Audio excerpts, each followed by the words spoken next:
ایک بالش بڑھ کر کے آؤ گے، اللہ فرماتا ہے 10 قدم بڑھ کر کے تجھے لے لے گا۔ اللہ کی رحمت 10 قدم آگے بڑھ کر تجھے لے لے گی۔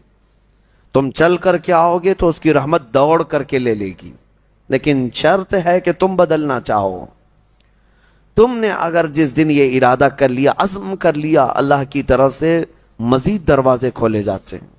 ہم آپ کے لیے لے کر آئے ہیں مفتی صاحب کا بیان، سنے گا تو ضرور انشاءاللہ نفع ہوئے گا۔ اب چلتا بیان کی طرف۔ اللہ فرماتا ہے ان اللہ لا یغیر ما بقوم حتی یغیروا ما بانفسہم، بے شک اللہ تعالیٰ اس وقت تک کسی قوم کی حالت نہیں بدلتا جب تک وہ قوم خود اپنی حالت بدلنے کی فکر نہ کرے۔ قوت فکر و عمل پہلے فنا ہوتی ہے جب کسی قوم کی شوکت پہ زوال آتا ہے۔